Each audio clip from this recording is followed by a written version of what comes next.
Bom dia a todos, vamos começar então. Pessoal, bom dia a quem veio nos acompanhar hoje nessa divulgação dos resultados da segunda pesquisa que a Interamerican fez na América Latina. Eu sou o Osmar Maduro, diretor de Relações Públicas da Interamerican.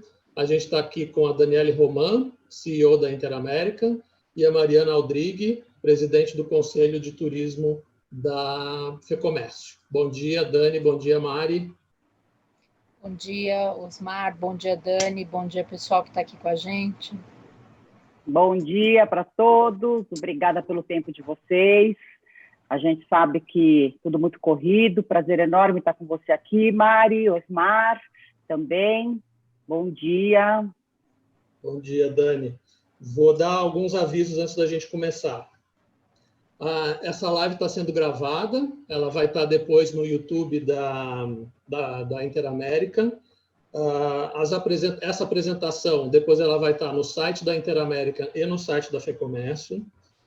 Quem preferir, essa live está sendo transmitida também pelo Facebook da Interamerican.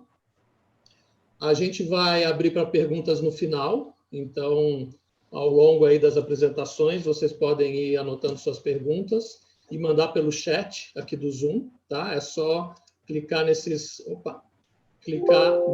três pontinhos aqui horizontais, vai aparecer chat, vocês podem colocar suas perguntas lá e a gente vai responder no final. Para quem quiser desenvolver mais o assunto, as porta-vozes estão disponíveis para entrevistas depois, é só me contatar, que a gente marca. E quem quiser desenvolver uma pauta maior de comportamento, a gente também tem personagens já engatilhados para oferecer. E com isso a gente vai começar, tá bom? Vamos lá. Essa, então, como eu disse, é a segunda edição da pesquisa que a Interamerican faz com consumidores na América Latina, para sentir como estão os hábitos e os costumes dos viajantes durante a pandemia. A primeira pesquisa foi feita em março, e essa segunda foi feita de 26 de outubro a 9 de novembro. Nós tivemos 833 respostas completas no Brasil, México, Colômbia, Chile, Argentina, Peru, e no Brasil foram 343. Né? Então, a gente quer, com essa pesquisa agora, fazer uma comparação com a primeira, de março, e entender como a pandemia está afetando os perfis, os hábitos, os costumes dos viajantes na América Latina.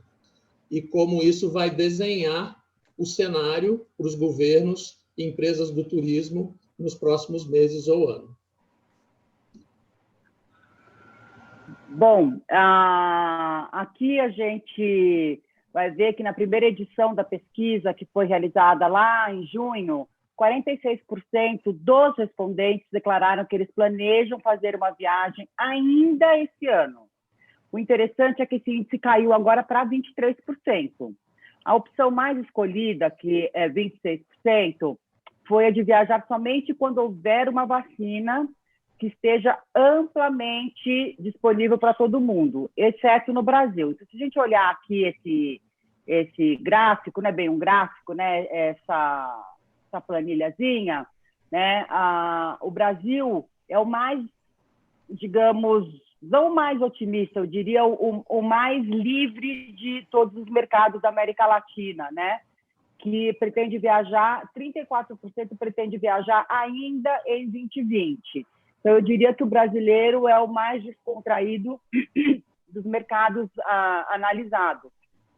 Quando a gente pergunta se você vai se sentir seguro para viajar só quando houver a vacina estiver disponível, a gente já tem um total de 26,29%. E no primeiro semestre de 21, a gente pode ver aí um diferencial.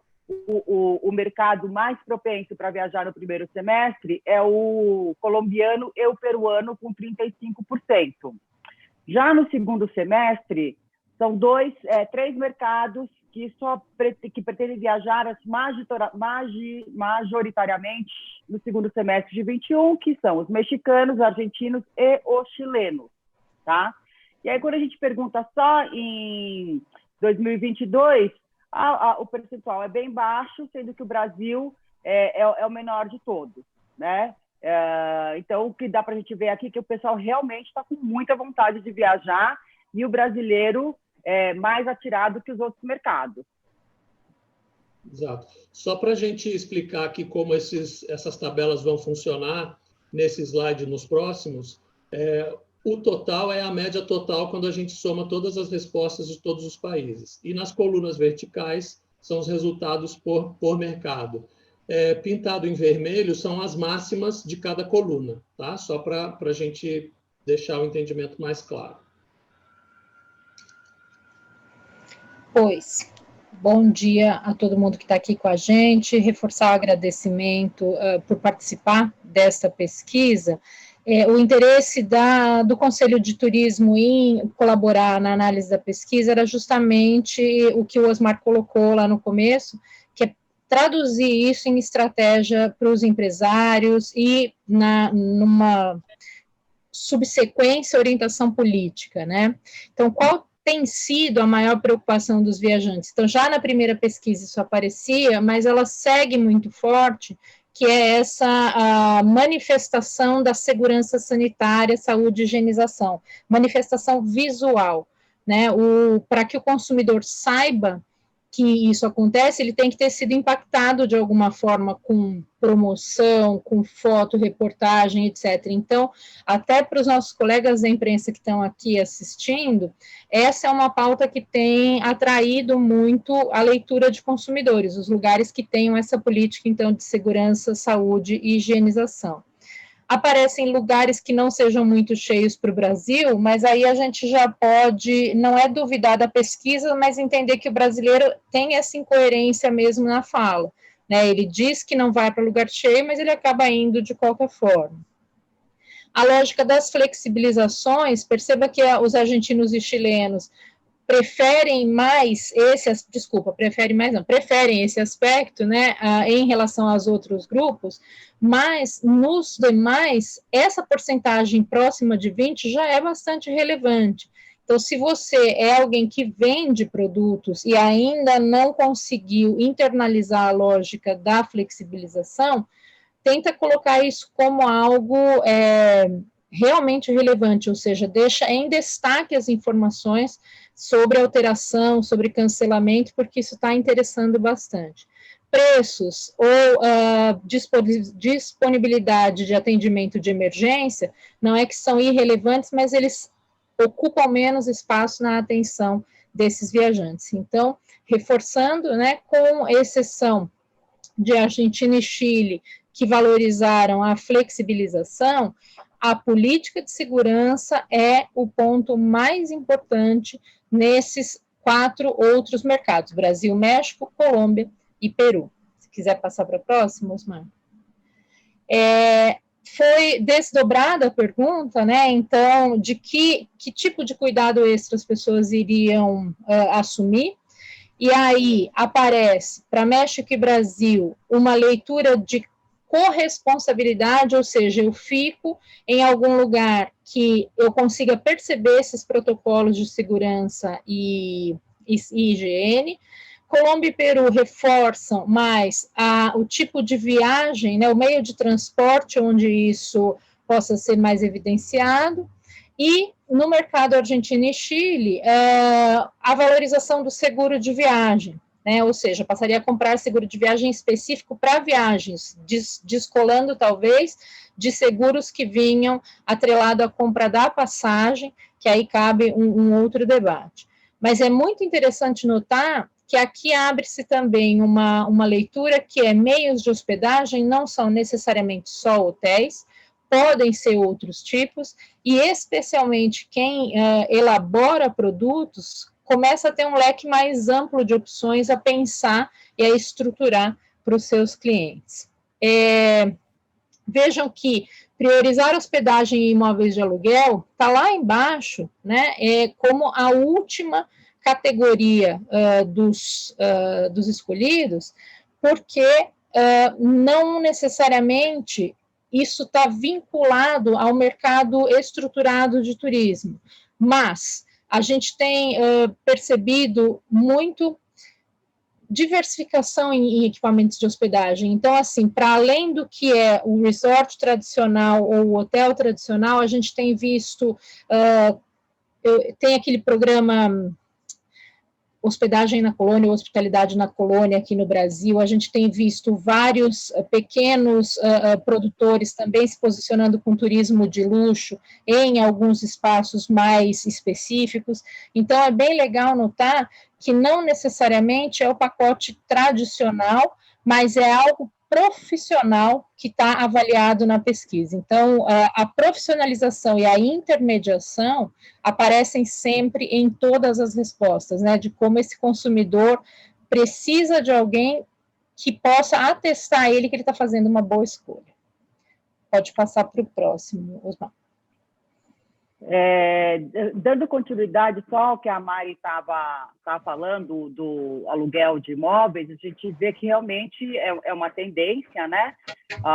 Até a BIH São Paulo fez um acordo com a Airbnb, que foi um acordo histórico, primeira vez no Brasil, né? Que tem um acordo desse nível, e também a gente vê aí as pessoas de fato procurando uma alternativa, né? Porque aí vai muito da onde elas se sentem seguras, né, Mari?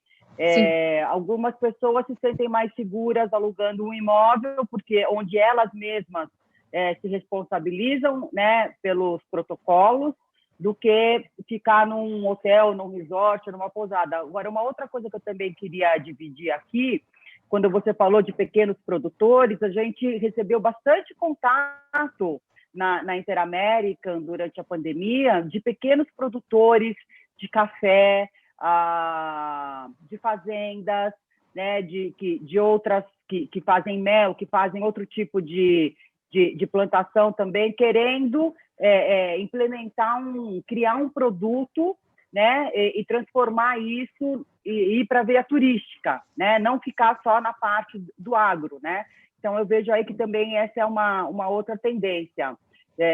Engraçado como essas situações que a gente passa, adversas, elas criam novos paradigmas, né? Agora, falando um pouquinho desse slide, só queria complementar que a gente fez uma série, na Interamérica, a gente fez uma série de pesquisas, né, durante a pandemia. E essa é a segunda fase de uma outra pesquisa que a gente fez em setembro, e a gente vê algumas discrepâncias e algumas coisas que são novidades, né? Então, por isso que eu acho bom a gente, continuamente, num período tão peculiar que a gente está vivendo, a gente fazer essas pesquisas com regularidade, porque a gente vai vendo a transformação do consumidor de viagem, né? Então, aqui, um hábito muito famoso que parece ser ter sido atingido na pandemia é resolver tudo de última hora, né? 27% dos entrevistados pretendem resolver a viagem com pelo menos 6 meses de antecedência. Na verdade, o brasileiro sempre foi um viajante de última hora, né? O brasileiro nunca foi um viajante, ou mesmo em comparação com os demais países da América Latina, nunca foi um viajante que planejou com muita antecedência, né? Diferentemente do americano, do europeu, que eles sim planejam com 1 ano de antecedência, né? Então, aqui o que a gente vê é que o brasileiro, ele 99% pretende planejar a viagem com 6 meses ou mais, né, de antecedência. O México com 28%, o colombiano, peruano 25% e o argentino já num nível mais baixo, né? Com 3 meses de antecedência, a gente já vê aí que o argentino já está mais nessa faixa dos 3 meses. Então, são tendências que no Brasil não eram tão empregadas, né? E são as mudanças que a gente vê. Pode mudar, Osmar. Agora, quando a gente pergunta sobre organizar a viagem sozinho ou diretamente com os hotéis ou com as companhias aéreas, né? Ou seja, de forma direta, né? a escolha foi 58% na América Latina. Isso é um fator que eu entendo que as operadoras e as agências de viagem têm que ficar muito antenados nesse resultado, né? Porque, especialmente no Brasil, sim, foi altíssimo. 71% dos brasileiros, eles pretendem organizar a viagem deles diretamente com os hotéis e com as companhias aéreas, né? Então, aí está aí uma dica, né, para o trade turístico, para eles se movimentarem, né, para poder fazer frente a essa tendência. Dani, posso fazer um complemento? Quando a gente estava analisando os dados brutos, né, e estruturando o relatório, a gente comentou internamente que tem também camadas aqui nesse dado, mas a gente olhou com muito otimismo isso aqui pelo seguinte: possivelmente o viajante ele está acostumado a pedir o auxílio do agente e do operador quando ele vai para um lugar que ele não se sente seguro, ou tem uma questão de idioma, ou tem alguma coisa de legislação, e às vezes ele tem um certo constrangimento de achar de que porque é uma viagem curta ou porque é uma viagem barata, ele não devesse incomodar o agente de viagem dele. Então, tem também uma oportunidade interessante de comunicação. Eu acho que, ao fim e ao cabo, a gente vai descobrir que é a grande oportunidade de tudo em turismo está ligada à comunicação, que é assim, é explicar que o agente de viagem vai te ajudar a fazer uma seleção mais adequada ao seu perfil, que pode estar, às vezes, fora do seu radar, né? E combinando um pouquinho com o slide anterior, a gente tem que ser bastante empático e pensar, todos nós ficamos muito tempo confinados em frente a telas, e fomos muito impactados por promoções, não no sentido preço, mas divulgação de destino, ou mesmo imagens de construção de uma esperança, de um espaço novo e tal. Então, houve muito tempo para se planejar, não uma, mas muitas viagens desejadas.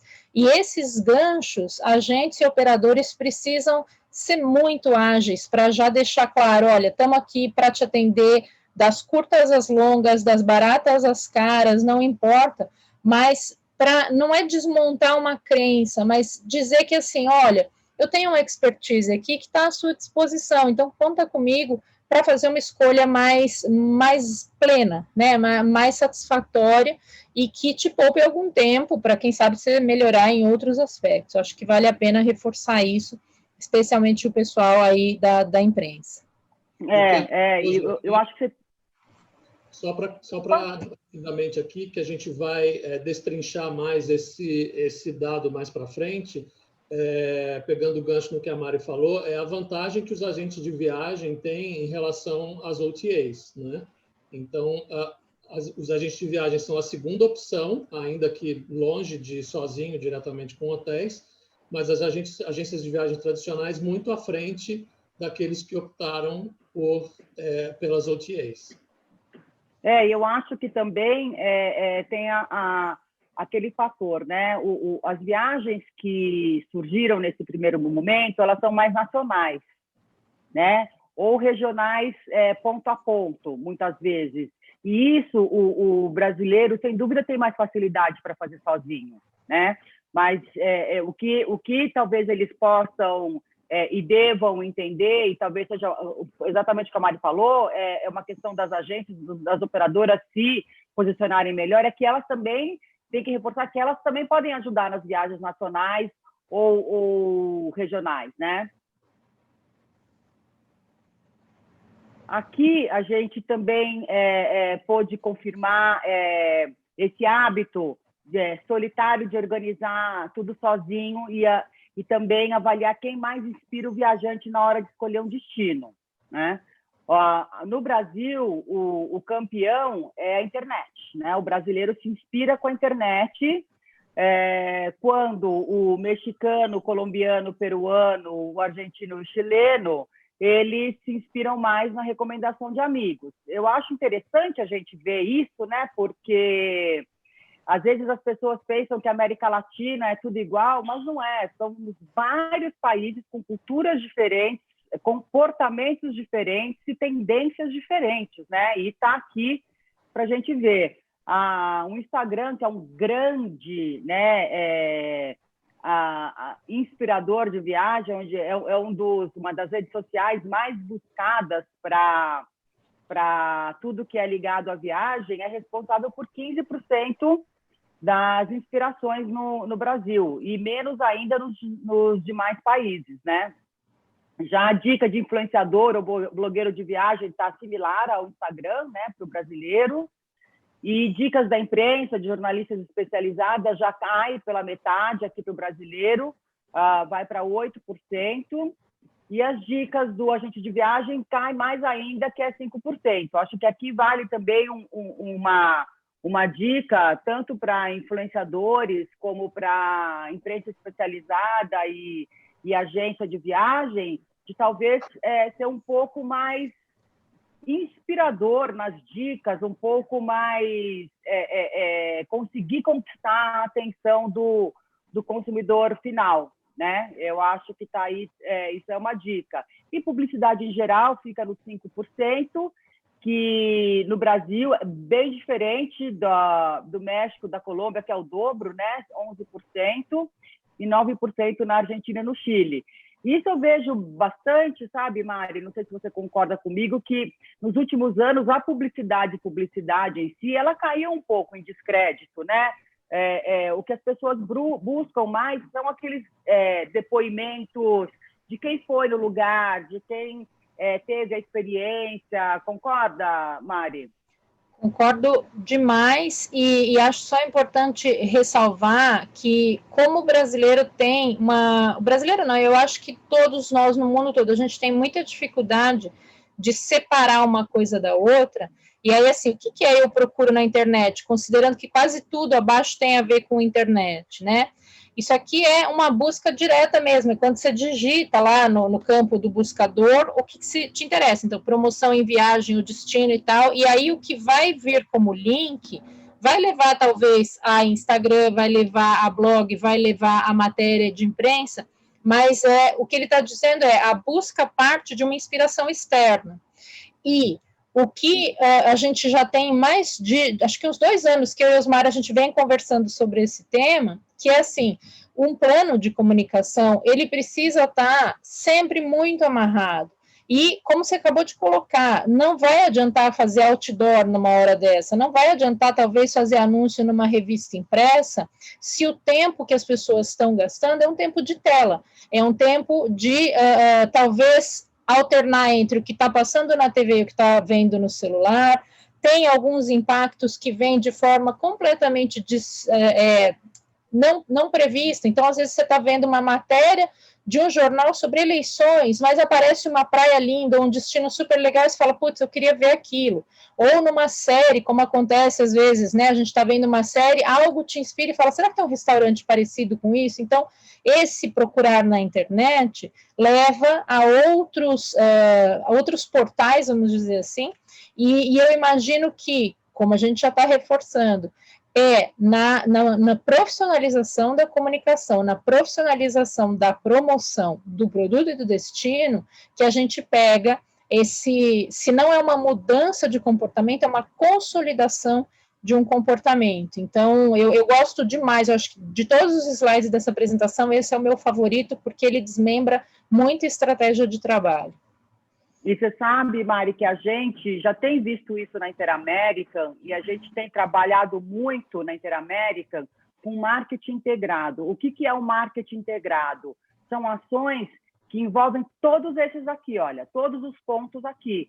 Porque não adianta você focar só nas redes sociais, ou focar só em publicidade, ou focar só em internet. Você tem que ter um giro. Você tem que conversar com todas as audiências de formas diferentes, para a sua mensagem chegar com efetividade no seu público, né? E é isso, é o que a gente está lendo aqui. É exatamente isso. E esses inspiradores, esses influenciadores, eles se retroalimentam, né? Então, o blogueiro vai postar no Instagram, o amigo vai dizer que viu não sei o que no blog, não sei qual, no Instagram, não sei o que viu um vídeo no YouTube, viu no Facebook, ou ouviu do agente de viagens. Isso aqui está tudo muito entrelaçado, né? E não era uma resposta única. Aqui a gente tinha 3 opções, a pessoa podia marcar até 3 opções. Então, é tudo muito marketing integrado mesmo, tem que estar tudo muito conversando. Bom, quando a gente perguntou em quais circunstâncias as pessoas comprariam com agentes de viagem, 45% das pessoas disseram que optariam por eles ao adquirir pacotes completos. É mais ou menos o que você falou lá atrás, né, Mari?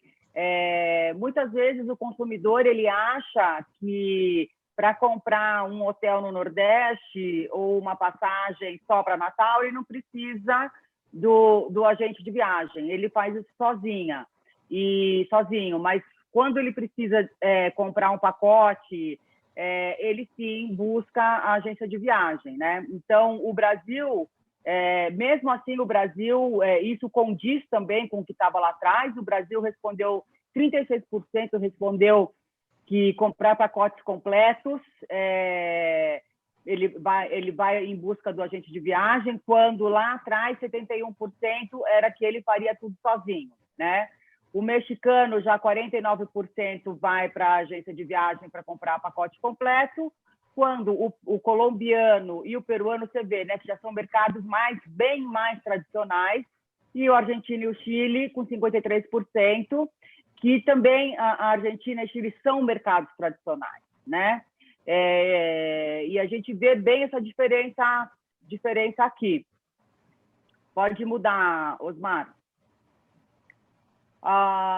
E aí, perguntando sobre as OTAs, né, que são as Online Travel Agencies, né, 30% disse que optaria pelas OTAs ao adquirir somente acomodação, né? Mas muitos acreditam que estejam comprando pela internet de maneira isolada, ou seja, então muitas vezes eles estão comprando de uma OTA, mas acham, e isso para eles significa que eles estão comprando pela internet, né? Então, aqui no Brasil, isso corresponde a 44%, né, dos entrevistados, que também tem coerência com as perguntas anteriores, né, onde o brasileiro diz que compra sozinho, e os outros mercados mais tradicionais, México com 18%, Colômbia, Peru com 22% e Argentina e Chile com 33%.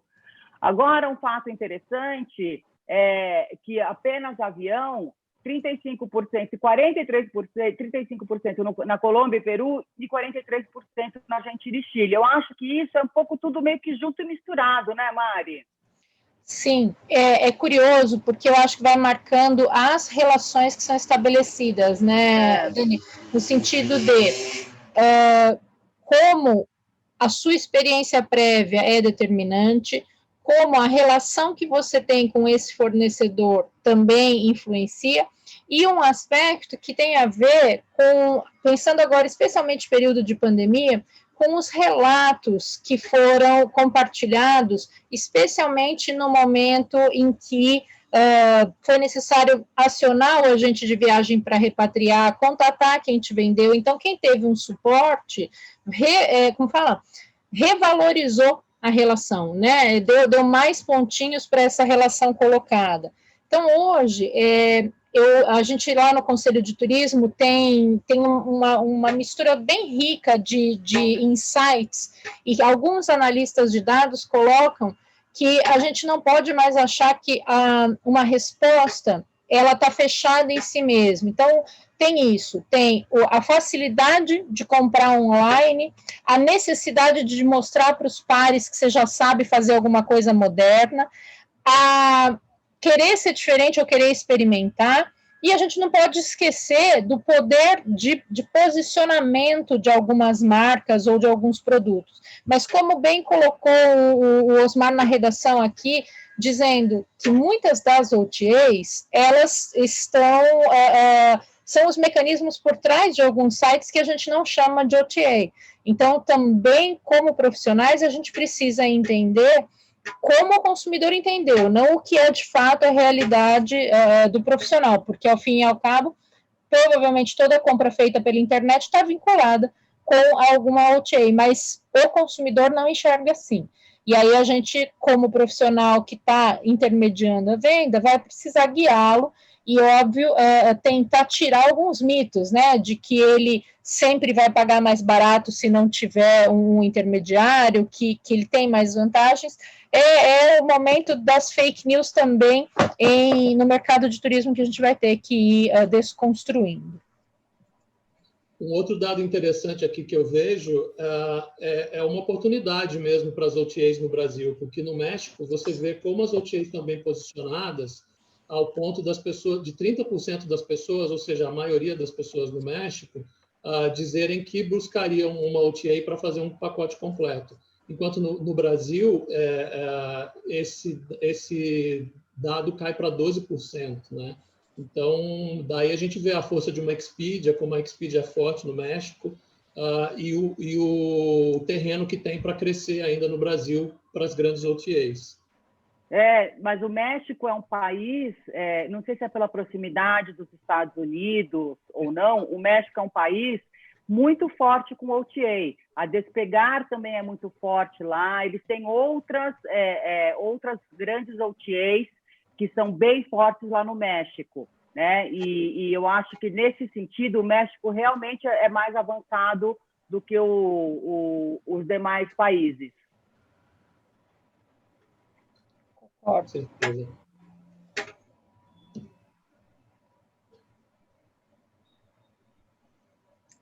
Dani, vai ou vou eu aqui? Você, Mari. É você, Mari. Desculpa, então vamos lá. Em relação, né, aos destinos, aqui não tem muita surpresa, gente, porque apesar de conduções distintas, né, da gestão da pandemia, é o ano das viagens domésticas, então, com exceção de Argentina e Chile, que vota, né, por Europa, Brasil, México, Colômbia e Peru, preferindo as viagens dentro do próprio país. Mas a Europa segue em segundo lugar, e notem, né, para todos os países observados, a relação cambial não é favorável, mas no nosso caso, em Brasil, é a mais desfavorável, é a moeda mais desvalorizada. Ainda assim, tem um número expressivo de consumidores que imagina rapidamente poder viajar para a Europa. Lembrando, aqui cabe uma ressalva metodológica, toda a coleta de dados e análise se deu antes das notícias de enrijecimento de lockdown e fechamento de fronteiras por conta de segunda onda na Europa. Então, havia certamente um grupo de pessoas que estava no modo esperança ainda de poder talvez fazer a viagem internacional no final do ano. A partir da terceira linha, aí já não muda em absoluto como é a priorização das viagens nesses mercados, independentemente de pandemia, né? Sempre Europa e América do Norte com destaque para os Estados Unidos na preferência, e só o que a pandemia trouxe é esse olhar interior, né? Essa necessidade de reposicionar os produtos internos, porque é o que é possível ser feito. A gente não pode esquecer, acho que cabe fazer essa ressalva aqui, e eu tenho tentado falar isso muito para alguns empresários, que é assim, esta é uma onda tipicamente passageira, a gente tem que deixar esta marca. Como empresário do setor, trabalhando turismo interno, não tome suas decisões de longo prazo pela onda de consumo de turismo interno agora, porque ao reabrirem as fronteiras, a gente volta para um comportamento de viagem internacional que pode não justificar esses investimentos. Mas sendo muito cauteloso e olhando para o curto e médio prazo, vale a pena reforçar os seus produtos de mercado interno, com certeza. Olha, eu só queria complementar aqui, Mari, que na primeira pesquisa que a gente fez, Europa e América do Norte também se sobressaíram, tá? O que acontece? O brasileiro tem muito hábito de viajar para fora. Por quê? Porque viajar dentro do Brasil é caro, né? Sempre foi muito caro. E o brasileiro, por motivos culturais, comportamentais, enfim, eu acho que por vários motivos, ele conta para ele a experiência de viajar, ela só é, de fato, uma grande experiência que dá vontade de contar para os amigos, para os familiares, quando ela é fora do país. Né? Olha, só que olhar a Europa, 23% dos brasileiros querem viajar para a Europa. Né? E se a gente for na Argentina e no Chile, isso aumenta ainda para 32%. No caso da Argentina, muito argentino tem passaporte europeu, né? Ou cidadania ou residência europeia. Então, eles continuam viajando para a Europa. E a mesma coisa, o Brasil também tem um número expressivo de brasileiros com passaporte europeu, né? Então, isso mostra por que eles continuam viajando. E o que falta? O que falta, de fato, é assim, assim que abrirem as fronteiras, eu concordo plenamente com você. Vai assim, os voos, como a malha aérea está mais enxuta, os voos vão sair lotados, tamanha necessidade, especificamente do brasileiro, de viajar para fora. Sim. E curioso também olhar para um aspecto que de novo, a comunicação, né? Uma pena a retomada e a segunda onda, mas você via já Espanha, França, Grécia, a própria Alemanha, com campanhas prontas para atrair turistas, né? Fizeram há todo um trabalho internacional de recuperação, e eu até imagino que aqui, a América do Norte ter ficado numa posição menos expressiva, também tem relação com os números assustadores de contaminação, mas olha só, a eterna incoerência, né, do Brasil. A gente viu na sexta-feira da semana passada, o anúncio de que muito possivelmente os Estados Unidos abrem as fronteiras em breve, e já aumentou em quase 40% o volume de buscas e reservas para os Estados Unidos, independentemente do volume de contaminação ou relação com Covid. Então, de novo, né, se eu sou um operador ou um agente e eu tenho alguns dados para tomar decisões, eu vou ter que conseguir mexer em 4, 5 pratinhos, né, preparar a minha equipe para o mercado interno, preparar a minha equipe para cancelamento e flexibilização, e está pronto para os produtos e protocolos de segurança das vendas internacionais assim que elas forem autorizadas. E perceba, é como se a gente estivesse numa bolha de que não está acontecendo nada. A gente sabe que está, eu acho importante reforçar para quem está nos ouvindo, que isso aqui é uma análise de desejos de consumidor. Isso não reflete necessariamente o que o consumidor pode, de fato, fazer, mas ajuda a tomar decisões de planejamento e de treinamento de equipe. É isso aí.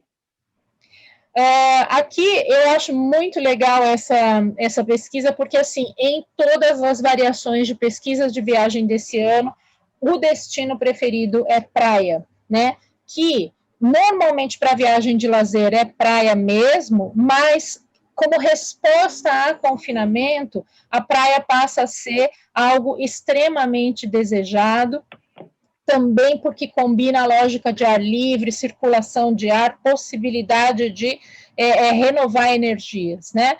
E aí, ecoturismo e contemplação, que aparece em terceiro lugar, se a gente somar com praia, a gente já tem mais da metade das respostas em espaços naturais e abertos. Quando eles falam em viagens culturais, também a gente não pode fechar a nossa mente, não é visitar museu, mas muitas vezes pode ser ir para lugares que antes você não foi, como é o caso das cidades históricas de Minas, como é o caso de Inhotim. Então, também pode ser um espaço aberto, mas com algo de cultural. E lembrar que foi um período em que se enalteceu muito a questão da cultura pela gastronomia, né? Então, podemos também perceber que há esse aspecto. Lembrando que, olha só, argentinos e chilenos e os mexicanos, que têm uma autoestima localizada muito maior que a nossa e que fazem viagens sempre de valorização da própria cultura também. Isso é algo que eu acho que o complexo de vira-lata é muito brasileiro, né? Mas os demais países gostam dessa autovalorização.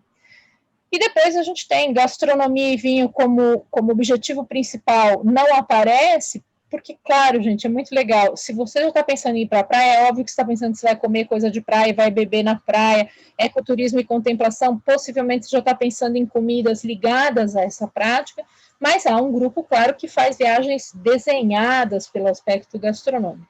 E todos os demais ali aparecem de forma bem menos relevante, mas como toda pesquisa que tem um escopo mais amplo, a gente vai ver respostas que atendem a todo o escopo. Mas é isso, praia, que pode ser lido também como espaços próximos à água, então lagos, lagoas, represas, né, não necessariamente só litoral, mas tudo que tem contato com água, sendo a preferência latino-americana, digamos assim. Eu acho que aqui vale destacar também viagem de cruzeiro, né, que infelizmente continua com um número bem baixo, né, 1% no Brasil, México, Argentina, Chile e Colômbia e Peru com 4%. De fato, o cruzeiro realmente foi muito abatido pela pandemia. Porque é a síntese da aglomeração, né? É uma pena. A gente tem acompanhado uma série de relatórios internacionais que vêm da CLIA mostrando como essa indústria já se adaptou, com vários protocolos e muita segurança, mas é isso. Foi certamente muito abatido e abalado pelas notícias lá do mês de janeiro e fevereiro, com os passageiros contaminados. Bom, aqui um novo dado que foi agregado nessa segunda edição da pesquisa foi a companhia preferida para a viagem, né? E a família está bem à frente, com 48%, seguida por par romântico, amigos e sozinho, né? Eu acho que para o Brasil isso não é uma grande novidade, né? 44% dos brasileiros preferem viajar com a família, né? Essa é a intenção deles, quando o mexicano é 52%, colombiano, peruano 54%, argentinos e chilenos 44%. Esse número cai consideravelmente, né? Quando viajar com seu par romântico ou com amigos, ou sozinho. Então, a gente vê que aqui é um momento bem de ficar com a família, né, Mari? As pessoas estão bem nessa vibe de ficar com a sua família, não expandir muito os horizontes, né? E ficar, seja onde for, mais recluso no seu ninho familiar, né?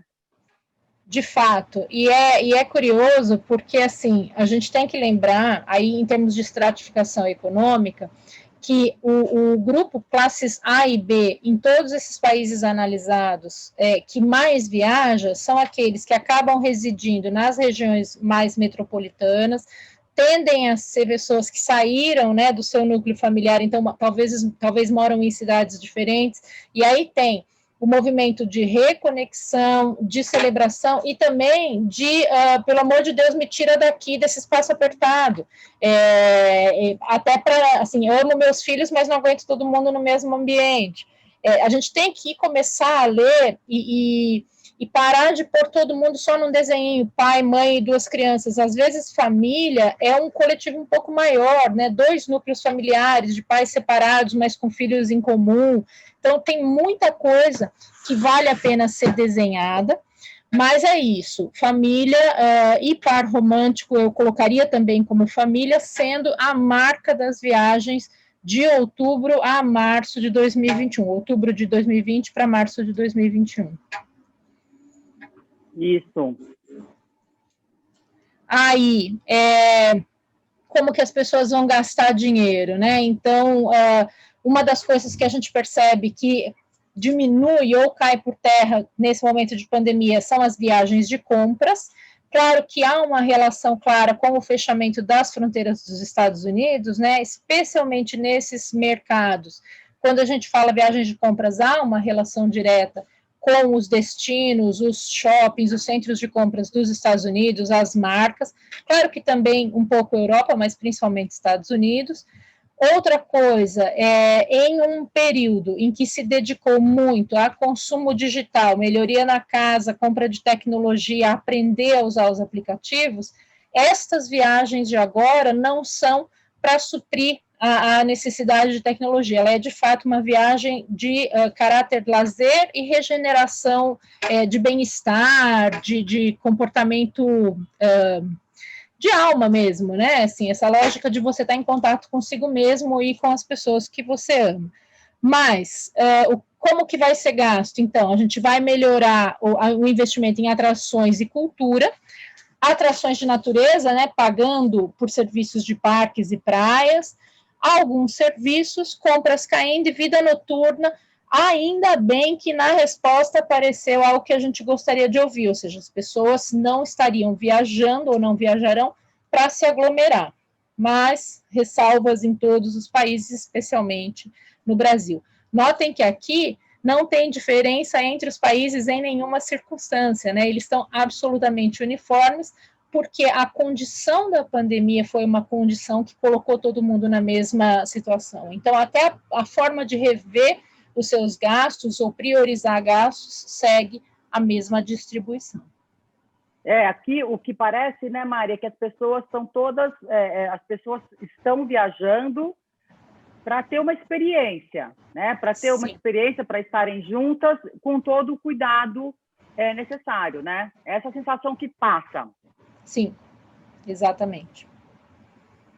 Bom, e quando a gente pergunta sobre o impacto da pandemia nas viagens, só os brasileiros acreditam que as mudanças serão poucas. É incrível como os brasileiros são diferentes. Eu sinto os brasileiros, não sei se é porque é o único país que tem um idioma diferente, não sei se é pelo tamanho do país. Assim, os brasileiros, eu vejo eles bem mais diferentes que os demais países, apesar de todos serem diferentes, que os demais países da América Latina. Bom, enfim, a maioria dos turistas na América Latina, eles acreditam que haverá um antes e um depois da pandemia, exceto os brasileiros, né? Então, assim, 54% dos brasileiros acham que haverá algumas mudanças, mas não muito significativas, né? Inclusive, eu já ouvi muita gente falando isso, né? Quando 67% dos mexicanos para eles serão totalmente diferentes, um antes e um depois da pandemia. 54% dos colombianos e peruanos estão pela mesma frente que os mexicanos e 53% dos argentinos e chilenos também concordam com os mexicanos, colombianos e peruanos, né? Aí eu acho que é muito cultural essa resposta, né? Os demais países da América Latina, eles são mais tradicionais que o Brasil. O Brasil é um país, nesse sentido, mais solto, mais aberto, mais livre que os outros. Você concorda, Mari? Eu concordo, mas eu faço aqui uma amarração com uma fala do Manuel Fernandes da Bytes, que ele fez numa palestra lá em dezembro de 2019, que ele disse que hoje, para ser um bom analista de dados, você tem que estar com o aspecto dos números e um pouco de antropologia e sociologia, né? No Brasil, por razões que eu não saberia fundamentar, tem um aspecto que eu posso pôr entre aspas, fé/esperança, que é muito saudosista. A gente tem visto isso nos últimos 4 anos, a gente fica buscando um passado glorioso, buscando uma retomada, porque talvez para nós, como coletivo, seja difícil lidar com terra arrasada, com agora a gente tem que se reconstruir, porque a gente sempre teve tudo, né? Então, pensa isso numa perspectiva de 500 anos. O que é a América Espanhola, que se fortalece pela, né, um aspecto de luta, de preservação, de pera que a gente reconstrói, o antes e o depois é histórico para eles, é de sangue, é de DNA. Então, é algo que se percebe como também cultural. A gente vai se reconstruir, a nossa força está aqui, então é a partir daqui um novo. E nós estamos sempre louvando nossas glórias do passado e destruindo praticamente o nosso futuro, se a gente pensar por análise histórica. Mas tem um lado extremamente interessante de ver isso ao direcionar a fala para empresários, agentes e operadores, que é assim: não há que se preocupar tanto numa mudança estrutural, operacional ou de abordagem. Mas tem um outro lado que é, se eu mantiver todo o meu foco só para o que era, eu posso estar perdendo algumas ondas e algumas modificações e novidades que estão passando por aí, como ficou claro lá no começo, que é essa lógica de uma comunicação circular, 360 e tal. Então, assim, a gente não pode, nesse momento, se fiar exclusivamente pelo desejo dos consumidores, mas ter um olho em tendências, que é exatamente o que a Interamerican faz e que o Conselho de Turismo tem buscado fazer, que é, olha, pés na realidade, olhos no futuro, mas a gente não pode se prender só em esperanças, né? As coisas podem não voltar a ser 100% como elas eram. É isso mesmo. Concordo com você, Mari. Obrigado, Dani, Mari. Pessoal, a gente está aberto para perguntas. Enquanto as perguntas vão chegando, Mari, eu queria fazer uma pergunta em relação ao que a gente viu aqui no slide 3, que é em relação à antecedência de viagens. A gente pode dizer que isso vale para qualquer tipo de destino? Desculpa, na verdade, a antecedência de viagens, deixa eu ver onde está isso aqui. Tá, no slide 6. Eu diria que para este ano vale para qualquer tipo de destino, com essa ressalva, né? Então foram muitos meses de confinamento. Eu acho que foi a Booking que fez uma matéria interessante dizendo que o brasileiro foi o povo responsável pelo maior volume de listas de desejo. Então, veja, deu tempo de prepararmos viagens para os próximos 10 anos em termos de planejamento, pensar, né? E com isso, imagine se eu estou aqui, vamos pensar, em julho, assisti um seriado legal, fiz um plano, mas eu só vou realizar essa viagem daqui 4 anos. Se você me entrevistar daqui 4 anos, eu vou dizer, faz 5 anos que eu estou planejando essa viagem. Então, não é efetivamente o tempo em que eu peguei um telefone, eu mandei uma mensagem para o, para o meu agente de viagem para organizar. Então, o tempo do desejo fica agora muito desenhado, muito marcado, e a gente vai ter que ser capaz, como profissionais, de olhar o que variou, né, em termos de mídia, de mainstream, para nos ajudar. Mas, uma vez permitidos, então vamos ver se assim, no estado de São Paulo a gente retrocedeu em termos de liberdades agora, também em bandeira amarela, em outros estados tem mais ou menos restrições. Em um momento em que essas restrições forem levantadas, o que a gente vai ver é movimento de manada mesmo, né? Ou seja, vai ter muita gente fazendo viagens que serão as viagens possíveis. Aí o tempo de planejamento cai para quase nada. Porém, não esqueçamos, vou falar especificamente de Brasil, a gente tem também uma questão econômica. E aí, esta questão econômica vai determinar o quanto do meu sonho se transforma em realidade pelo meu orçamento. E aí eu posso te dizer, Osmar, com muita tranquilidade, vai valer até meados de 2021 esse tempo aí de 4 a 6 meses de planejamento, ou seja, pensar a viagem, fazer as pesquisas e realizá-la de fato, porque a gente vai ter esse tempo dentro de casa ou no trabalho remoto, dedicado a alimentar esse desejo de viagem. Tem uma gata participando da minha live, gente, é sempre assim, ela é minha coadjuvante. Na próxima pesquisa, a gente tem que adicionar uma opção, viajar com o meu pet. Viajar com felinos, exatamente. Concordo. É muito bom.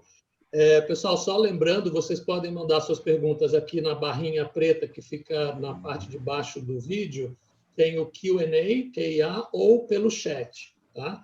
Então, deixa eu já fazer uma primeira aqui para a Dani. Dani, baseado nos destinos representados pela Interamerican e no que a gente está vendo aqui nessa pesquisa, qual a sua recomendação para os destinos brasileiros se prepararem para receber turistas no verão agora? Não, eu acho que, assim, os destinos brasileiros, eles têm que seguir todos os protocolos, né? Eles têm que passar segurança para o consumidor, né? Não adianta só ter selo, né? Tem que ter selo, tem que aplicar os protocolos. Isso é o mais importante. A mesma coisa, o destino, né?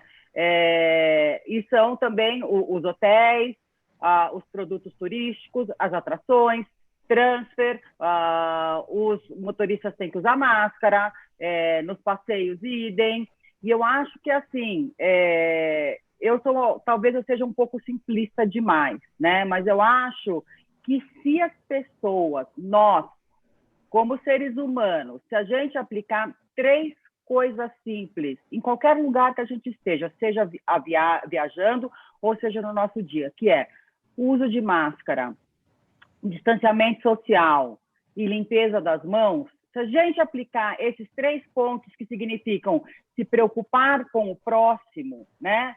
Eu acho que, assim, metade dos nossos problemas estão solucionados.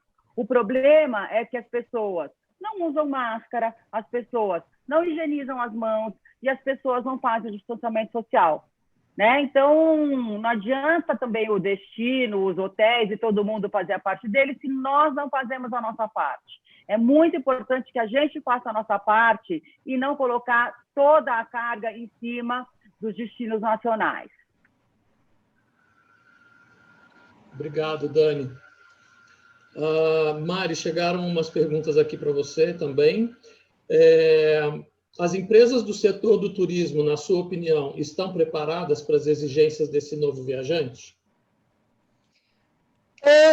Osmar, assim, eu acho muito difícil a gente dar uma resposta que englobe todas as empresas. O que a gente vai ver? Há empresas que estão preparadas, há empresas que serão preparadas à força, por pressão de alguns consumidores, e há empresas que não estarão preparadas e talvez fiquem a reboque ou percam o espaço e tal. Mas é possível que a maioria das empresas se prepare? Atenção que a gente tem chamado, muda a sua estrutura de custos, né? Você vai ter custos fixos um pouco mais elevados, e isso tem que ficar claro na sua gestão. Você vai ter que deixar isso muito claro, inclusive, para os seus investidores, se eles houverem, ou para o seu gerente de banco, caso você precise solicitar crédito. Essa tem sido uma das bandeiras do nosso Conselho de Turismo, né? Lembrar que na federação a nossa meta é dar mais competitividade para as empresas e brigar especialmente por mais crédito para a sobrevivência do setor.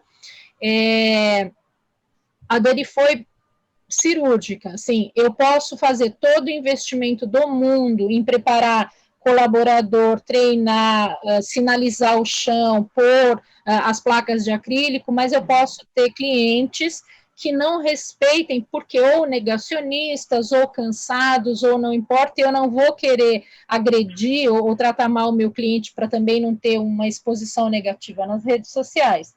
Então, a gente vai ter que ter uma revisão do nosso próprio pacto de comportamento social. A gente vai precisar internalizar como indivíduos algumas práticas para poder reconquistar esse espaço e essa liberdade. É uma escolha muito de preservar a sua própria vida e preservar as vidas dos outros para que a gente preserve os negócios.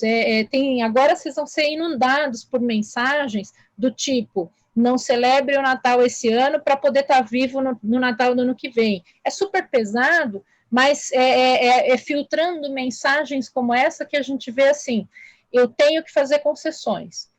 Que concessões eu posso fazer? As empresas já estão no limite do que elas conseguem, então elas estão sem caixa, sem previsão de retorno a um bom fluxo de caixa e gastando ainda, fazendo investimento, não vamos falar gastando, mas investindo nessa proteção e nessa qualificação para dar condições de que os consumidores retornem.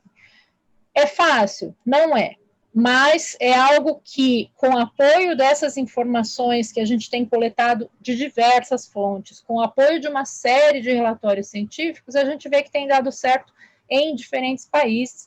Então, aqui também tem muita chance de dar. Eu vou só grudar a sua pergunta com o que a Joari Proença está colocando aqui.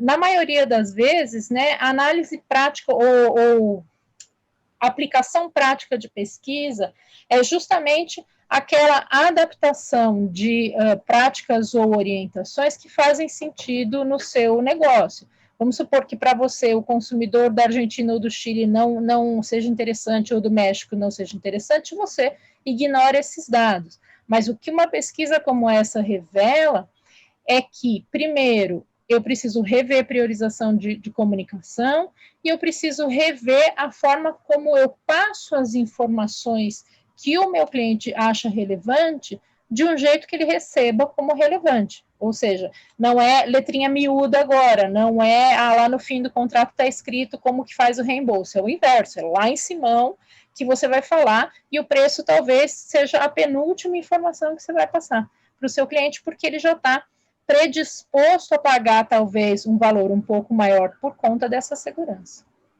E eu queria só complementar a pergunta que o Osmar fez para vocês, que se você acha que as empresas brasileiras estão preparadas para receber os turistas. Eu, em setembro, quando a gente estava aí, meio que já estava um pouco mais tranquilo, o negócio da pandemia, eu fui pela Ambiental Turismo, eu fui para os Lençóis Maranhenses, né?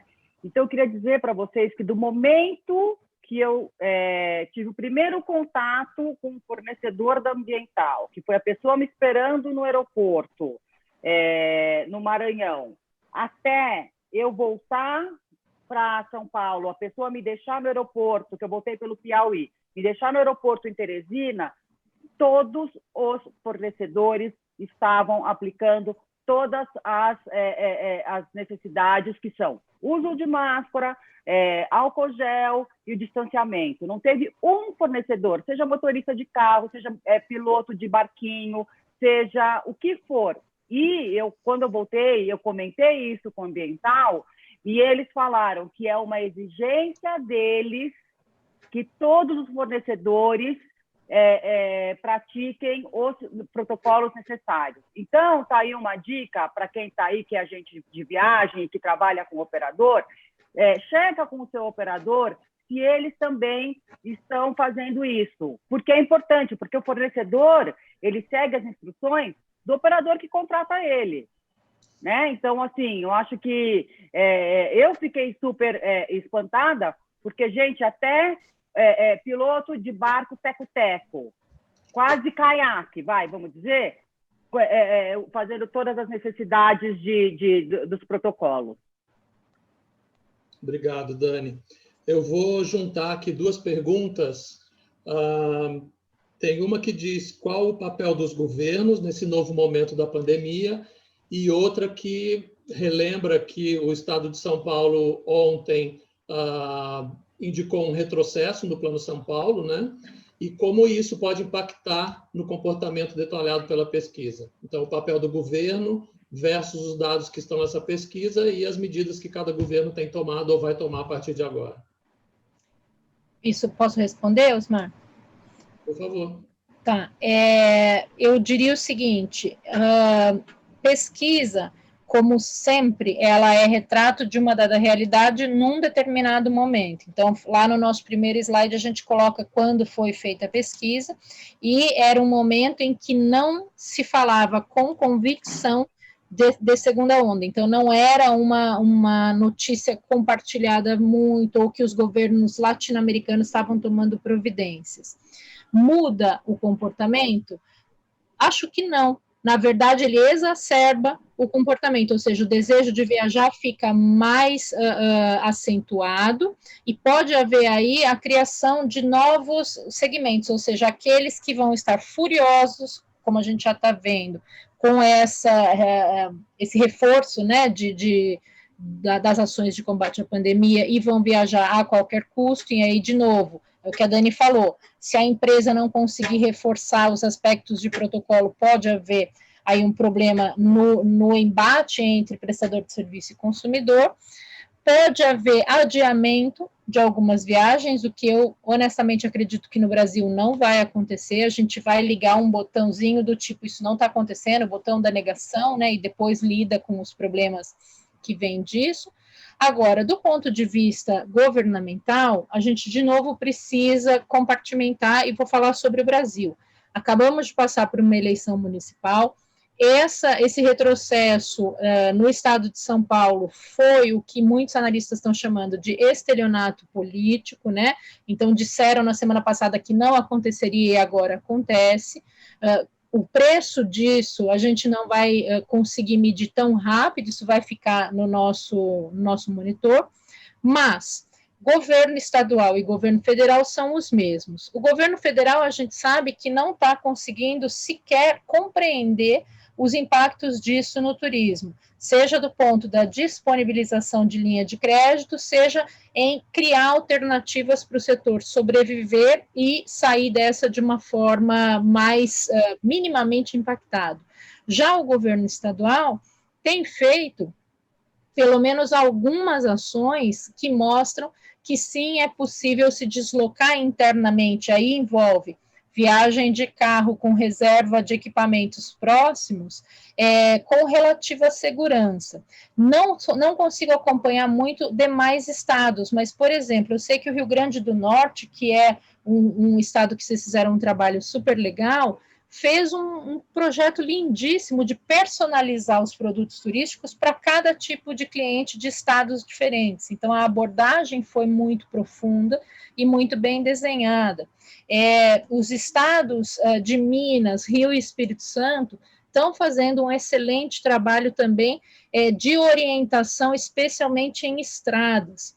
E isso é aquela história, a gente nunca olhou sistematicamente para um turismo que não fosse o turismo organizado, avião, hotel, pacote. Então, tudo isso está aparecendo para a grande imprensa como novidade, quando, na verdade, era só a massa invisível do turismo que, de fato, acontece no país. Eu, mais uma vez, reforço, o turismo brasileiro, ele vai funcionando independentemente dos governos. O empresário de turismo, ele é muito mais... vamos dizer assim, ele aposta mais no Brasil do que o próprio governo, se a gente pensar, porque se fosse pelo apoio recebido, ninguém estava aqui, né? A gente simplesmente teria mudado de área ou feito outro tipo de investimento. Mas são pessoas que olham para as outras pessoas, que se inspiram nas outras pessoas e que criam produtos justamente para a gente lidar com essa sensação de sufoco, de precisamos mudar, de precisamos sair, seja do confinamento do apartamento ou da casa, seja da cidade que está tumultuada, para ter novos ares e novas inspirações.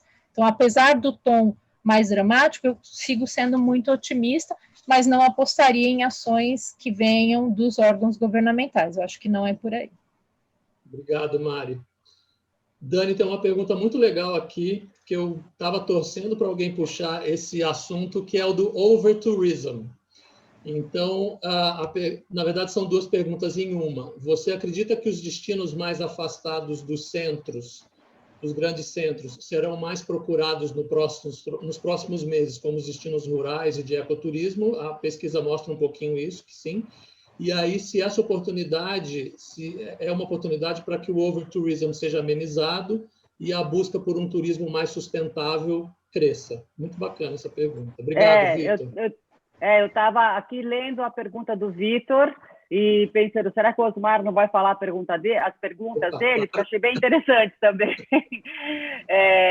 Então, sim, eu acho, respondendo a sua primeira pergunta, Vitor, eu acho que essa vai ser uma oportunidade para destinos mais remotos, né, dos centros, como praia, montanha, destinos rurais, ecoturismo, sim, as pessoas estão procurando esse tipo de experiência, porque elas entendem que não tem tanta aglomeração, tá?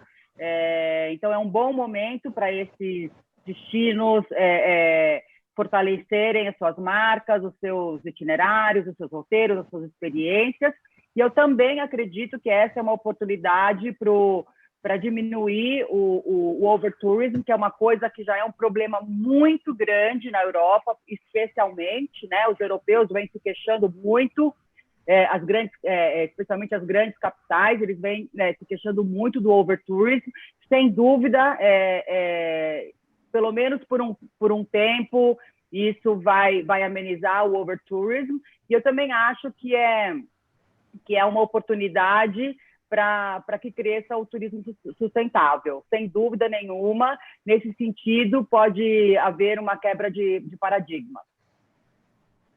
Eu gostaria de ser a voz dissonante e dizer que eu acho exatamente o oposto.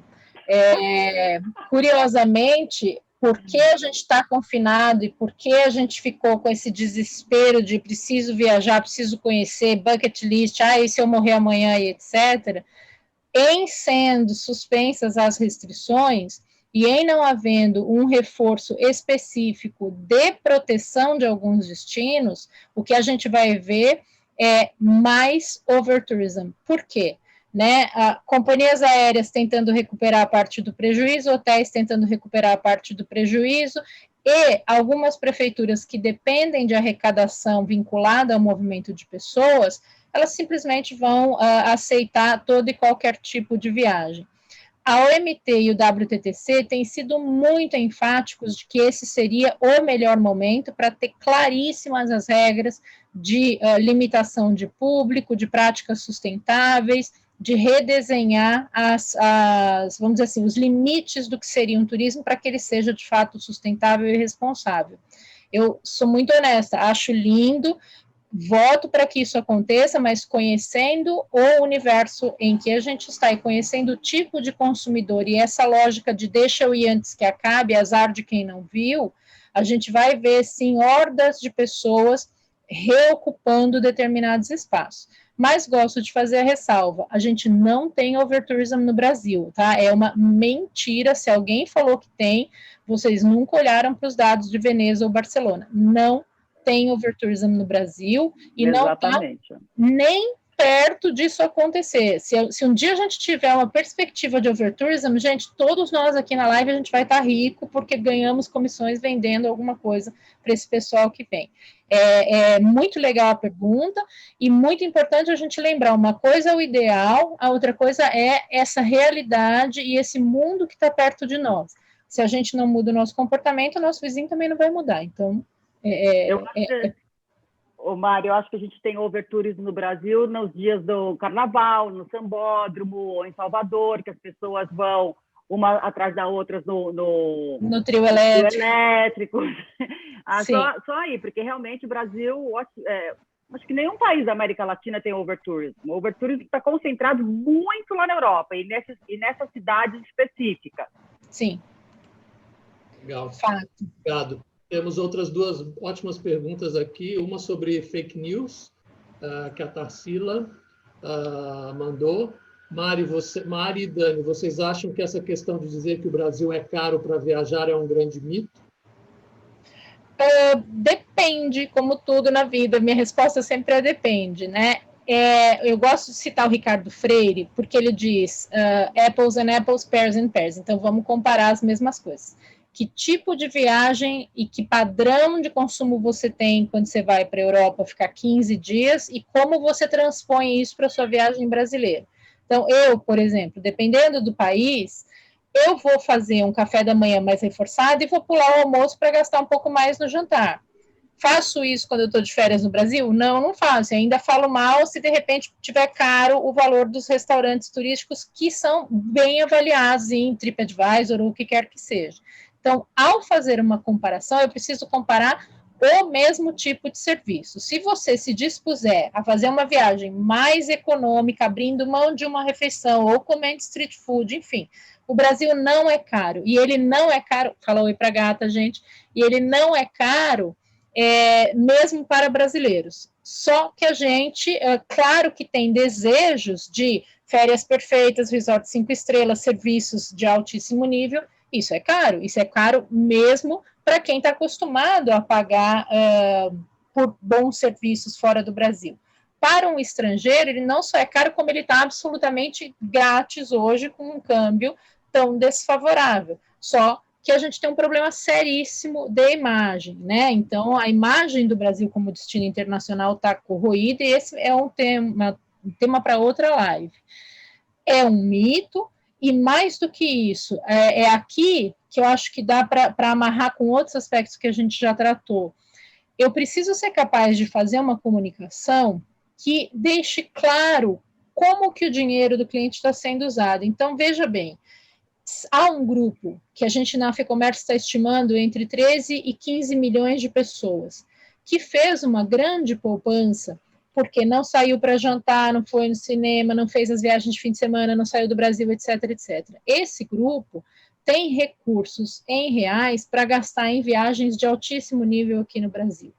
Com isso, eles vão ocupar os produtos na ponta superior, pressionando os preços dos outros produtos. Então, agora, quanto mais interessante o produto, mais caro ele vai ficar. E não adianta a gente brigar, é dinâmica de mercado. Se eu sou gestor deste produto, eu já começo a pensar as promoções do ano que vem todo e começo a lidar com essa flutuação da demanda, ou seja, a demanda que é mais sensível ao preço vai se organizar para os períodos de mais baixa temporada. E mapeio todos os produtos alternativos, do tipo, eu vou na mesma praia, só que com um serviço um pouco inferior em hotelaria, ou altero a refeição, ou fico um pouco menos. Mas, respondo para a Tarsila, é um mito construído especialmente para a gente valorizar esse complexo de vira-lata. O Brasil tem, e eu estou reaprendendo isso com o Rick, com outras pessoas que me ensinam o tempo todo, que a gente está precisando limpar a lente do óculos e começar a olhar melhor para os produtos que a gente tem. E o Brasil tem produtos e lugares maravilhosos. Fato. Obrigado, Mari e Dani. Antes de passar para a última pergunta, que vai ser da Camila, eu quero relembrar aqui alguns avisos. Essa live, sim, está sendo gravada e, a partir de amanhã, ela vai estar no YouTube da Interamérica. Essa apresentação, também, a partir de amanhã, ela vai estar nos sites da Interamérica e da FEComércio. A gente, na sequência, vai enviar o release para a imprensa, né? Quem quiser receber de qualquer forma, eu vou colocar o meu e-mail aqui no chat e vocês, para qualquer dúvida, vocês podem me mandar um e-mail. Deixa eu completar aqui. Se vocês quiserem fazer uma entrevista mais detalhada com a Dani e com Mariana também, é só me mandar o e-mail. E a gente também já separou alguns personagens, se vocês quiserem complementar a matéria, alguns personagens que deixaram de viajar aí por conta da pandemia. Esses são os avisos. Eu vou passar, então, para a última pergunta, que é da Camila. Mariana mencionou que as estratégias para conquistar a confiança do consumidor podem e devem ser visuais. E ela pergunta o que você tem visto nesse sentido, em termos de boas práticas entre as empresas da FEComércio. Obrigado, Camila. Camila, querida, um beijo, estou te devendo um café, não esqueci. Pelas empresas da própria FEComércio, eu não seria capaz de citar uma. O que a gente faz muito é mapear o ambiente digital e verificar se tem algo que nos chama muita atenção. Então, eu vou usar alguns exemplos internacionais que acho que todo mundo poderia resgatar. O primeiro, muito cativante, foi a campanha de Portugal para os próprios portugueses, né? Então, do Redescubra a Sua Própria Terra, os valores, e como essa campanha ficou quase 5 meses no ar, muito, muito sensível, sabe? De uma doçura e um negócio muito legal. A campanha da Estônia, que o slogan sempre foi Visit Estônia, e aí eles mudaram esse ano para Visit Estônia Later, muito legal, muito bem pensado. Lembrar que a maioria dos países com boas ações de marketing internacional dedicou as verbas para um engajamento e fidelização do cliente para quando ele puder voltar, algo que o Brasil certamente não fez, e eu não vi, para falar que não vi, assim, eu vou deixar de lado o Rio Grande do Norte, que para mim foi o grande case, mas não vi isso acontecendo de maneira organizada por aqui. Em termos de produtos específicos, aí, basicamente, foi um show de criatividade no Instagram. Eu percebi que o Instagram foi o veículo, e vai provavelmente continuar sendo, o veículo de engajamento rápido, mas ele não pode ser, como fala, self-standing, né? Não é só ele. Então, a Dani já tinha falado, ter uma comunicação integrada, ter uma forma de uma pessoa que foi impactada hoje, mas que vai viajar daqui 3 meses, conseguir resgatar aquele seu conteúdo, é absolutamente fundamental. Então, eu diria para vocês que há muitos bons exemplos de promoção de destinos internacionais e nacionais espalhados por aí, mas o negócio vai ser a gente ver como que isso fica como resgate, ou seja, se vimos uma excelente campanha em agosto de algum destino, será que ela vai ser resgatável em março, quando eu quiser ir para aquele destino? É esse o grande desafio. Mas reforço, acho que essa campanha de Portugal, para mim, foi das mais sensíveis, a que mexeu realmente com as emoções e que revitalizou um setor que para ele estava focado em Porto e Lisboa, e agora tem o país inteiro anunciado, né? Muito diferente, aí vou deixar minha gotinha aqui, das campanhas que a gente vê do Ministério do Turismo, que elas são sem um CEP específico, né? Então ela promove o Brasil como se o Brasil fosse uma coisa só, não engaja junto com os estados, não diz para onde ir, não diz quem procurar. Então, você falar, simplesmente dizer viagem que é importante, é a mesma coisa que dizer como que é importante. Então, vamos dizer para onde, vamos dizer como, vamos dizer quando, para gerar realmente algum tipo de métrica, alguma forma da gente acompanhar resultados. Obrigado, Mari. A Anguila também é um exemplo, né, Dani? A Anguila também fez uma campanha bem legal sobre isso. Você quer comentar? Fez. A Anguila, quando começou a pandemia, a gente criou um vídeo, né, justamente isso, dizendo que a Anguila, no momento certo, na hora certa, vai estar à espera de todo mundo, que agora não é o momento de viajar.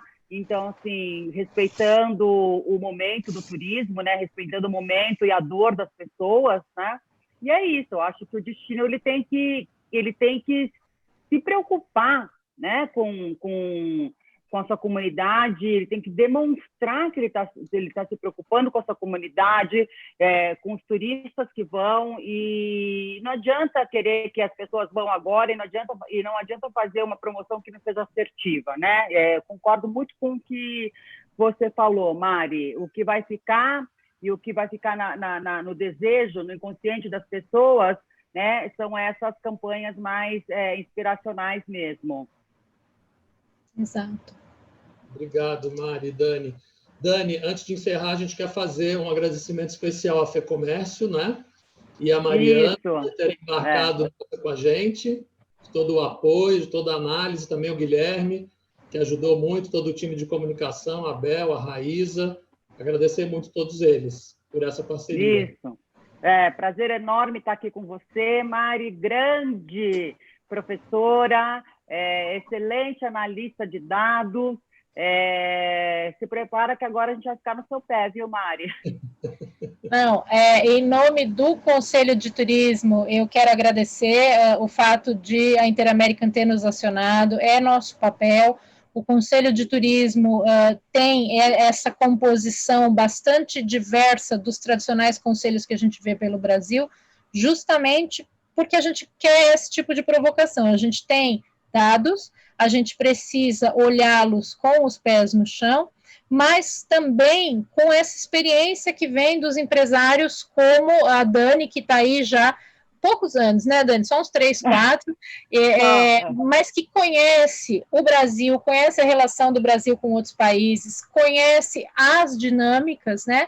E aí também reforçar o agradecimento de vocês. A FEComércio tem um time de economistas, de advogados e de comunicação que é espetacular. Eles triplicaram o poder de alcance do trabalho ao longo desse ano. Eu sou extremamente privilegiada de poder trabalhar com eles e gosto do resultado que a gente está atingindo, de modo que eu queria convidar todo mundo que está aqui também para entrar nas nossas páginas, dar uma olhada nos relatórios que a gente divulgou e se aproximar desse trabalho, que é um trabalho que tende a ser muito relevante para o setor de turismo do Brasil. Obrigado, isso. Olha, o Gato também fez um agradecimento especial aí no final. Caminhando para todo mundo, mandando um beijo para todo mundo. Só relembrando, eu coloquei meu e-mail aí no chat. Quem tiver dúvidas, quem quiser receber o material, por favor, entre em contato. A gente pode conseguir entrevistas com a Dani e com a Mariana. O pessoal da comunicação da FEComércio também está super a postos. A live vai estar amanhã no YouTube e vai estar entre hoje e amanhã no site da FEComércio e no site da Interamérica. Dani, Mari, mais uma vez, muito obrigado. A todos que participaram, que mandaram perguntas, que assistiram a gente. Muito obrigado por esse apoio e por estar aqui com a gente nesse momento. Obrigada, gente. Obrigada, FEComércio. Obrigada, Mari. Obrigada, Osmar. Não podemos esquecer de agradecer a Juliana Rosa, que está aí nos bastidores, apertando todos os botões. Ju, muito obrigado pela ajuda, viu? Ju e toda a equipe da Interamérica. Um beijão. Obrigado, beijos. Tchau, gente. Obrigada.